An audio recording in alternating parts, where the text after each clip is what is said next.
ሄሎ ጤና ይስጥልኝ ፌስቡክ ጓደኞቼ እንዲሁም በፌስቡክ ፖስቶችን የምትከታተሉ ሁሉ ሰላም ለእናንተ ይሁን።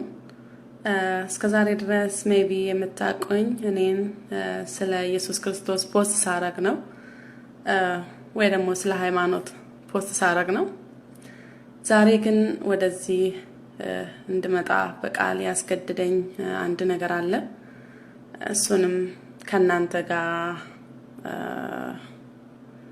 ጥያቄ የሆነብኝ ነገር ለማካፈል ነው። እንዲሁም በአማርኛ እንድናገር ደግሞ ያስገድደኝ ወይ የተገደድኩበት ምክንያት ለሁሉም የኢትዮጵያ ሕዝብ ለሚመለከተው ሁሉ ይህን ጥያቄ ለማቅረብ ፈልጌ ነው። እስቲ ዳኝነት ምንድነው የምለውን ነገር ለእናንተ ተዋለሁ። ለኔ ዳኝነት ማለት ተምረን የምናገኘው ነገር ብቻ አይደለም።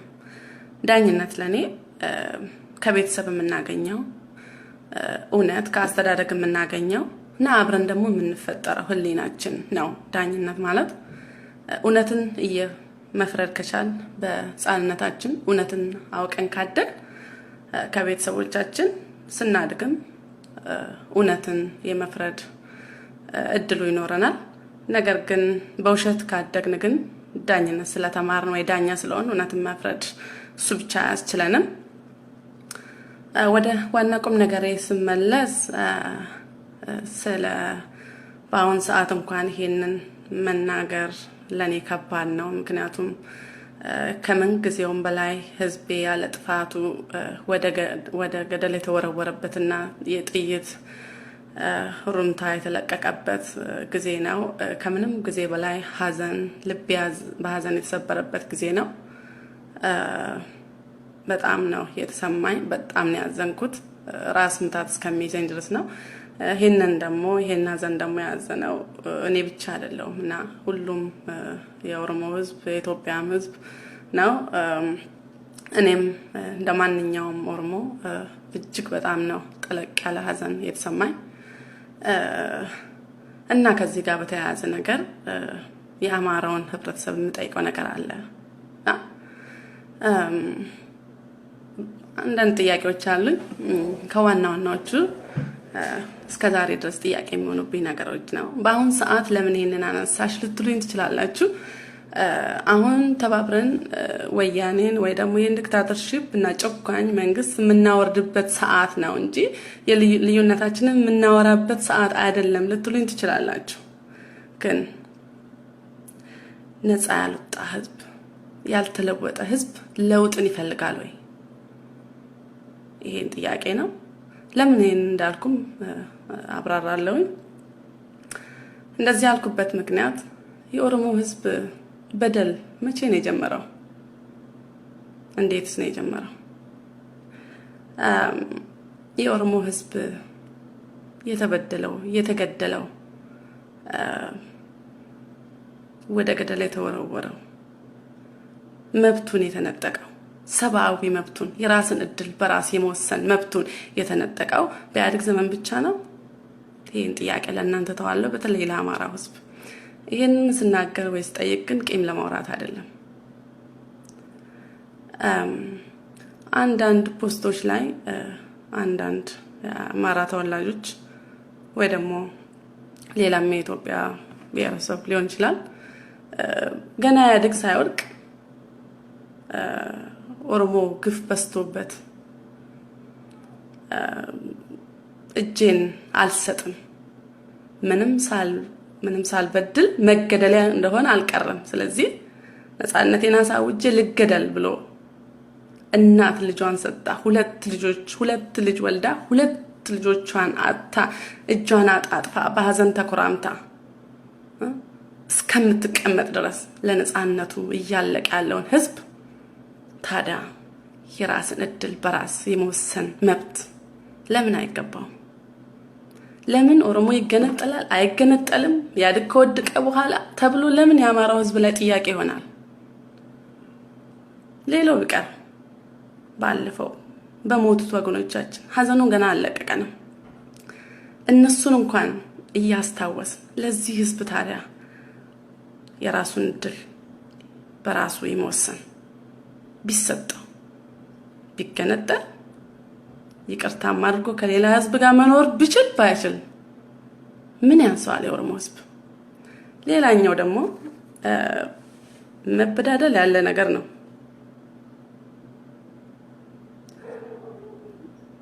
የጀርመን ህዝብ የእስራኤልን ህዝብ ጨፍጭፎ እድሜ ልካቸውን ካሳ ሳይከፍሉ በጀርመን ላይ እንዲኖሩ በብዙ የሚቆጠር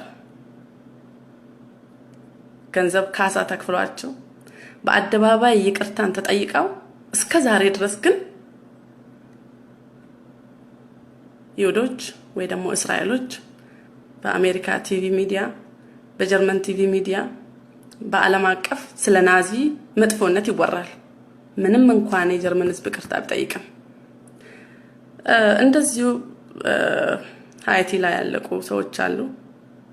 እንዲሁም የኮሪያን ታሪክ እንዲሁም በዓለም አቀፍ ብዙ የተሰሩ ግፎች አሉ። ስለ ብላክ አሜሪካንስ ወደዛ ስንመጣ እነሱም ይቅርታ ተጠይቀዋል። ብቻ ብዙ እኔ ስለ ሂስትሪ የተለየ እውቀት የለኝም፣ ያው ከማውቀው ነው። የኦሮሞ ህዝብ ታዲያ አልተበደለም ብለን ከምንከራከር እውነት ተለውጠን ከሆነ እውነት የኢትዮጵያን አንድነት የምትፈልጉ ከሆነ እውነት ትክክለኛ ዳኝነትን መስጠት የምትችሉ ከሆነ ለምን ይሄ ህዝብ ተበድሏልና ኦፊሻል የሆነ ይቅርታ ይገባዋል? ይቅርታ የማድረግና አለማድረግ መብት የኦሮሞ ህዝብ መብት ነው። ግን የአማራው ህዝብ አዲሱ ትውልድ እንኳን በአንደኛው ዘመን ያደገ ትውልድ ጭፍን ባለ አመለካከት የኦሮሞ ህዝብ መገንጠልን ሲያወራ ወይ የኦሮሞ የኦነግ ዓላማ መገንጠል ነው ብላችሁ ስለምታስቡ ብቻ ጭፍን ባለ አመለካከት ኦነግን ከምትጠሉ ወይ ደግሞ ኢህአዴግ ሲወርድ ምን ይሆናል? ምንድነው ትግሬ ሀገሩን ለቆ መጥቶ በሀገራችሁ ላይ ገዝቷችሁ አይደል እንዴ? ኦሮሞ እኮ ቢገዛ ወይ ቢገነጠል ሀገሩን ይዞ ነው የሚገነጠለው፣ ከሀገሩ ጋር ነው የሚኖረው። እና ይሄን ያህል የሚያስመርርም ነገር የለም። ጥሩ ጉርብትናን ፈጥረን መኖር እንችላለን። ጥሩ የሆነ ከተቻለ የሁለቱም ህዝብ ጥቅምና መብት ተጠብቆ የራሱን እድል በራስ መወሰን አንድ ይሄን ጥያቄ ይሄን ንግግር ሁሉ እንዳደርግ ያነሳሳይ ነገር ብኖር አንድ ሰው አለ። ስሙን እንኳን በትክክል ነው ያላቀው፣ አንዳንዴ ፖስት ያደርጋል። እሱ ላይ ኦሮሞ ቢገነጠል ያድግ የራስን መብት በራስ መወሰን እስከ መገንጠል ድረስ የሚለውን አንቀጽ አስቀምጦ ለምን ያንቀጽ ኦሮሞ ሊገንጠል ስል ለምን ያማራው ህዝብ ሆነ ሌላው ህዝብ ይናደዳል? ምክንያቱም ይሄ የኢትዮጵያ ህገ መንግስት ያረቀቀው መብት ነውና ኦሮሞ ላይ ብቻ ለምን አይሰራም ብሎ በጠየቀው ነገር ያማራው ህዝብ ሲል ነው እዛ ላይ። ሌላ ጊዜ በርታ የኛ ጀግና ምናምን ይሉታል ሰውየውና አንዳንዴ ደስ ስላቸው ደግሞ እብድ ይሉታል ስለ ኦሮሞ ጥሩ ከተናገረ። ለምን ይሄ ይሆናል? እና ዝም ብዬ አንዳንዴ ያላስፈላጊ ፖስቶችን ማያት ጊዜ ማቃጠል ይሆንብኛል። አንዳንዴ እስቲ የህዝቡ አመለካከት አብዛኛው ህዝብ ምን ያስባል የሚለውን የህዝብ አስተያየት ስሩ ሳነብ አሰቃቂ ነገር ነው የሚሰጠው ነገር። እና የኦሮሞ ህዝብ ሀገሩ ላይ የራሱን መብት ማንም ሳይረዳ አሁን ነው መጨረሻ ላይ አንዴውን ማንም ሳይረዳው ደሙን እያፈሰሰ እናት እውነቱን ልንገራችሁ እያንዳንዱ የኦሮሞ ህዝብ በተለይ ኦሮሞ እናቶች ልጇን ፍለፊቷ ላይ እየተገደለ እንዳታለቅስና እንዳትቀብር ልጇን ተከልክላ እንዲህ አይነት ግፍ እየደረሰበት ሳይኮሎጂካል ትሪትመንት ያስፈልጋል።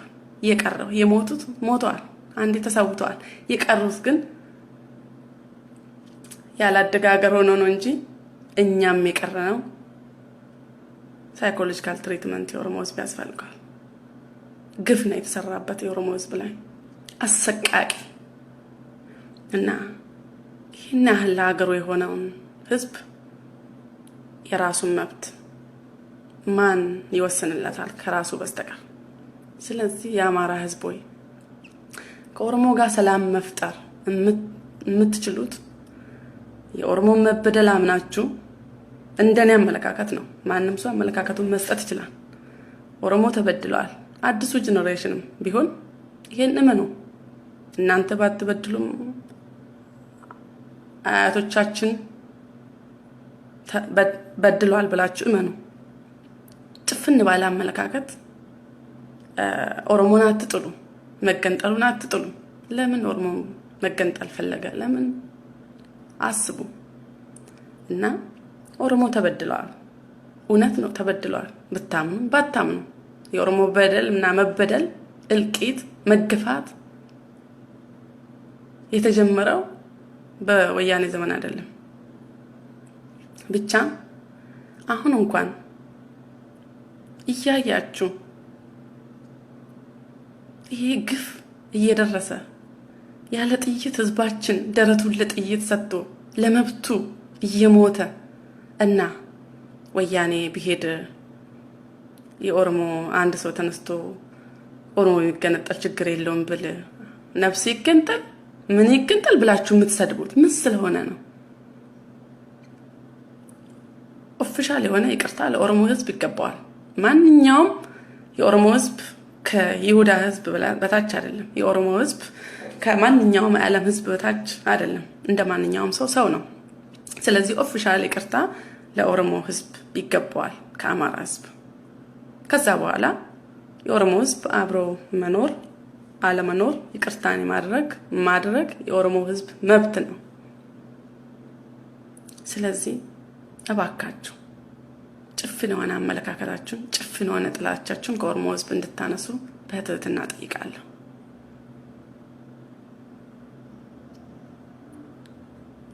ፖለቲካ አንድ ህዝብ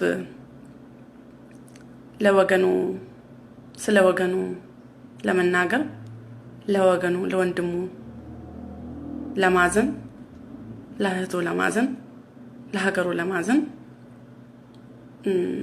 ስለ ህግ ወይ ስለ ፖለቲካ መማር ያለበት አይመስለኝም።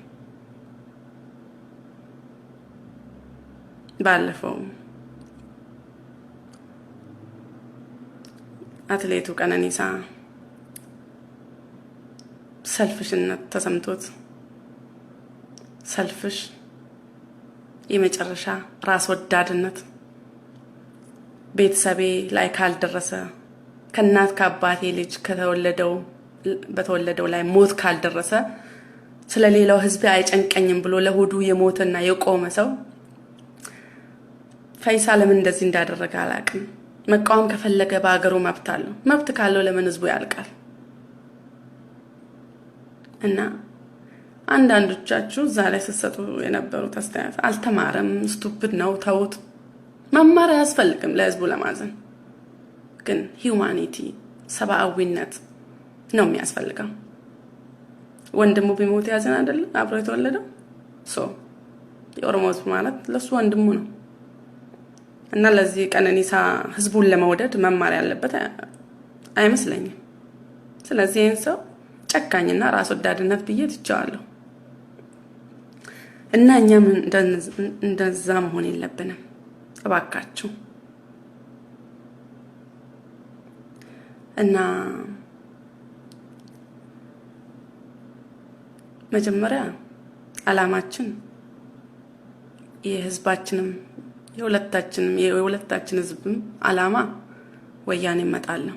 ከዚያ አሰቃቂ መንግስት መላቀቅ ነው። ከዛ በኋላ ስላለው ነገር አትጨነቁ። እርግጠኛ ነኝ የአማራው ህዝብ በበላይነት ኃይል እያገኘ ቢመጣ የኦሮሞ ህዝብ ወይ ደግሞ የአማራው ህዝብ ጥያቄ ሆነበትም መሳቀቅ አይኖርበትም። አሁን ግን ለምን ህዝቡ እንደተሳቀቀ የሆነ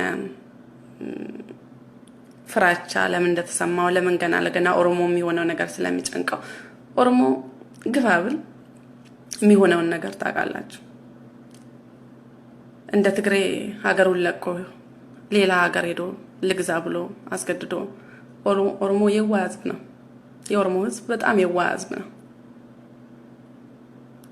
ልበ ገር የሆነ ህዝብ ነው። እናንተም እርግጠኛ ነኝ ከኔ በላይ ታውቃላችሁ።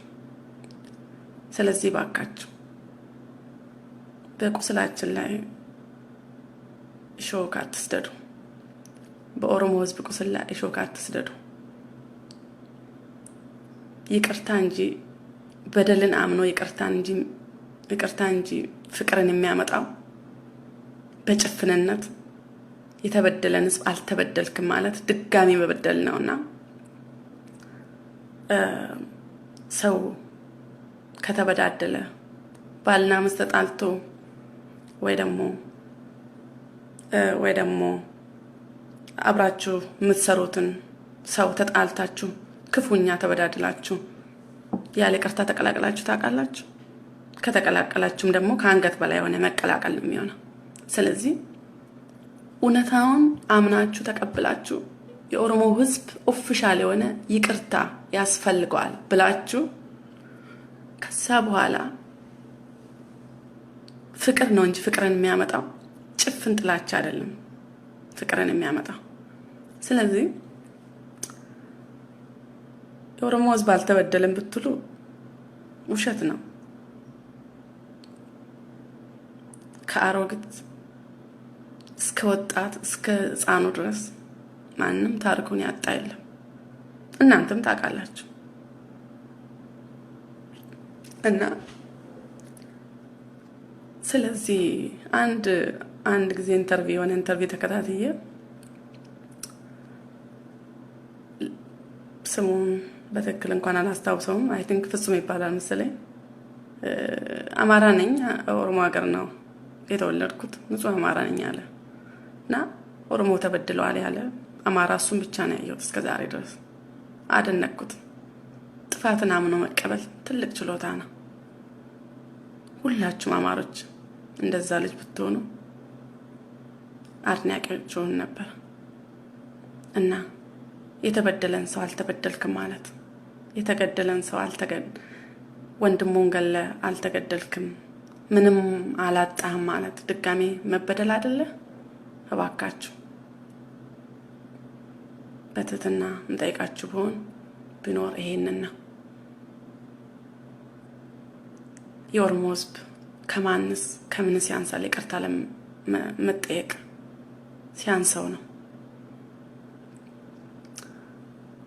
ይሄንን ነው ዛሬ ይዤ የቀረብኩት ጥያቄ።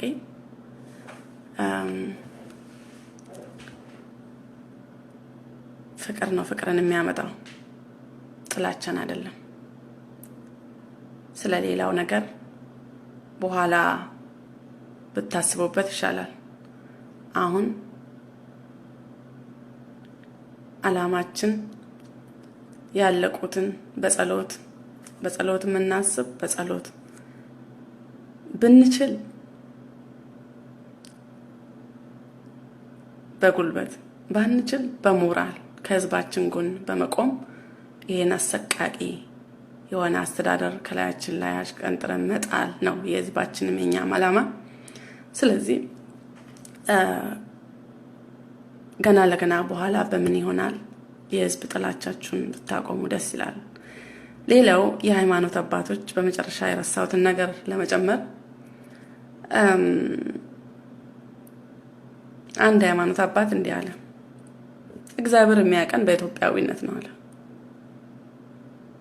እግዚአብሔር የሚያቀን ሲጀመር በጂኦግራፊ ኢትዮጵያ ማለት እስከ የመን ይሄዳል መጽሐፍ ቅዱስ በጻፈው። እኔ ክርስቲያን ነኝ። ነገር ግን ትልቅ ጥያቄ ደግሞ ለሃይማኖት አባቶች እና ለሃይማኖት ተከታዮች ያለኝ ነገር ለሀገር አትዋጋ የሚል መጽሐፍ ቅዱስ ላይ የለም። ወይ ደግሞ ሀገርን ለቀማክ ሰው ዝም ብለህና ሀገርን ስጥ የሚል መጽሐፍ ቅዱስ ላይ የተጻፈ በጸሎትም ቢሆን ብዙ መጽሐፍ ቅዱስ የምታነቡ ሰዎች ታውቃላችሁ። ስለ እስራኤል ሀገር ታውቃላችሁ። ስለ ፍልስጤም ስለተለያየ ምሳሌ በመጽሐፍ ቅዱስ ላይ ውስጥ የተጻፉ ነገሮች አሉ። አንዴ በህዝቡ ዘንድ ተቀባይነት አግኝተናል ብላችሁ የፖለቲካ ዓላማችሁን በመጽሐፍ ቅዱስ ውስጥ ማስተላለፍ የምትፈልጉ ሃይማኖት አባቶች ዋካችሁ ህዝቡን ለሀገሩ ስለተናገረ ኃጢአተኛ አታርጉ። አንደኛ በማንም ላይ እንድንፈርድ መብቱ አልሰጠንም። እኛ በማንም ላይ እንድንፈርድ እንደ እግዚአብሔር ሰው መብት አልተሰጠንም። ስለዚህ እግዚአብሔር በኢትዮጵያዊነት ነው የሚያቀን። ኢትዮጵያ ስም መጽሐፍ ቅዱስ ላይ ተጽፏል፣ እውነት ነው። ኢትዮጵያ የሚል አይቻለሁ። ነገር ግን ኢትዮጵያ በመጽሐፍ ቅዱስ የተጻፈችው ኢትዮጵያ የትኛዋ ኢትዮጵያ ናት በዛን ሰዓት? እና ያ ደግሞ ከቴዎሎጂ ወጣ ያለ ጂኦግራፊ ስለ ጂኦግራፊ ያጠኑትንም ሰዎች ጭምር ያጠቃልላል። ስለዚህ እግዚአብሔር በኢትዮጵያዊነት ነው የሚያቀን ስትሉ የኦሮሞን ህዝብ ወይ ደግሞ የሌላውን ህዝብ አያቅም ማለት አይደለም። እና ስለዚህ እግዚአብሔር የሚያቀን እያንዳንዳችንን በስማችን ነው። ከሀገር አልፎ እግዚአብሔር የሚያቀን እያንዳንዳችን በስማችን ነው። ስለዚህ እግዚአብሔር የሚያከብረን በሰጠን ላንጉጅ፣ በሰጠን ካልቸር፣ በሰጠን እያንዳንዳችን ከእግዚአብሔር የተሰጠን የተለገሰን መብትና የራስን እድል በራስ መወሰን ከእምነት ጭምር እግዚአብሔርም የጠራን እኮ በፍቅር ነው። የራስን እድል በራስ መወሰን፣ በራስ ቋንቋ መናገር፣ በራስ ቋንቋ እግዚአብሔርን ማምለክ፣ ሙስሊምም ሆንክ ክርስቲያን በራስ ቋንቋ። ስለዚህ ይሄን ነገር ነፍገው ሰብአዊነቱን ነፍገው እግዚአብሔር ይሄንን ነው የሰጠ። እግዚአብሔር አማርኛን ነው የሰጠሽ ልትሉኝ አትችሉም። እኔ ኦሮምኛ ተናጋሪ ከሆንኩ እግዚአብሔር ለአማርኛ ተናጋሪው እግዚአብሔር ኦሮምኛን ነው የሰጠ ማለት አትችሉም። ስለዚህ እግዚአብሔር የሰጠ ሆነን እንደተፈጠርን ነው የሰጠን እንጂ ተፈጥረን የተማርነውን ነገር አይደለም የሰጠን።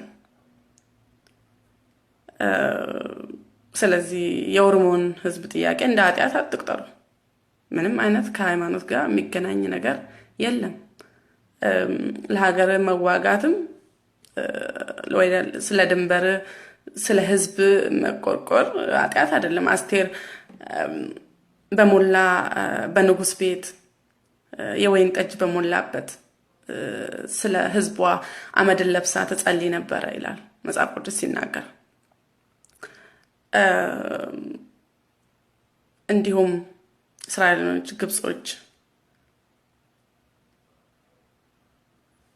ከኋላ የግብጽ ሎሌ ከፊት ደግሞ ባህር ሲመጣባቸው እግዚአብሔር ከፍሎ አሻገራቸው። እግዚአብሔር የኦሮሞን ህዝብ ነገ ያሻግራል። እግዚአብሔር የተገፋን ህዝብ በጦርነትም ይደግፋል። ስለዚህ የኦሮሞ ህዝብ የተገፋ ህዝብ ነው። ይሄንን ለእግዚአብሔር ተውት እንጂ ኦነግን የሚደግፍ ሰው ካለ እንደ ኃጢአተኛና ክርስቲያን ከሆነ እንደ ኃጢአተኛ አትቁጠሩት። ሙስሊምም ከሆነ እንደ ኃጢአተኛ አትቁጠሩት። ማንም ሰው በማንም ላይ የመፍረድ መብት የለው እና ለሃይማኖት አባቶች ለህዝብና ሃይማኖትና ፖለቲካን ስትናገሩ ወይ ለህዝብ በምትሰጡት አስተያየት ላይ በአንዱ ህዝብ ላይ ለመወደድ ብላችሁ አንዱን ህዝብ ኃጢአተኛ አታድርጉ። ምክንያቱም መጽሐፍ ቅዱስ እግዚአብሔር ይጠይቃቸዋልና። እናንተ ማድረግ የሚገባችሁ መጸለይ ነው፣ ለሀገራችሁ መጸለይ። እንደማንኛውም ህዝብ ደግሞ ድርሻችሁን መወጣት ትችላላችሁ። በመዋጋትም ሊሆን ይችላል። ለሀገር መዋጋት ኃጢአት አይደለም። ግን በተሳሳተ አእምሮ ህዝብን ኃጢአተኛ አታድርጉ እና አመሰግናለሁ ስላዳመጣችሁኝ። ድል ለኢትዮጵያ ህዝብ፣ ድል ለኦሮሞ ህዝብ እመኛለሁ። ላለቁት በተለይ ልጆቿን አታ አንጀቷ ለተቃጠለ እናት እንጨት ተሸክማ 1 ሰዓት ውሃ ቀርታ ልጇን ትምህርት ቤት ልካ በስንት መከራ አሳድጋ ዛሬ ነገ ደረሰልኝ ብላ የልጇን ልጅ ለማያት የልጇን ዓለም ለማያት ስትጓጓ አታ እጇን አጣጥፋ እያለቀሰች ለምትገኘው እናት፣ ለኦሮሞ እናት፣ ለሌሎችም የኢትዮጵያ እናቶች ጠለቅ ያለ የተሰማኝን ሐዘን እንገልጻለሁ። እግዚአብሔር ከላይ የሆነ መጽናናት፣ እግዚአብሔር መቻል ከእግዚአብሔር የሆነ መጽናናት እንዲሆንላችሁ ከልቤ እየተመኘው ላለቁት ወንድም እህቶች ደግሞ እጅግ ሐዘኔን እየገለጽኩኝ በታሪክ ሁሌ እንድናስታውሳችሁ ደማችሁ ደግሞ ፈሶ እንዳይቀር አንድ ሆነን እጅ ለእጅ ተያይዘን ህዝባችን ሁሌ ከመገደል ሁሌ ከመታሰር ወጥቶ ለመግባት ከመሳቀቅ እንዲላቀቅ የራሱን እድል በራሱ መወሰን እንዲችል ለዚህ እድል እናንተ ተመኝታችሁ ህይወታችሁን አሳልፋችሁ ለሰጣችሁት ለዚህ ለህዝብ መብት እግዚአብሔር እንዲያበቃን ጸሎቴ ነው። እግዚአብሔር ይባርካችሁ። ድል ለህዝቤ እየተመኘው መልካም ጊዜ እላችኋለሁ። ደህና ሰንብቱ።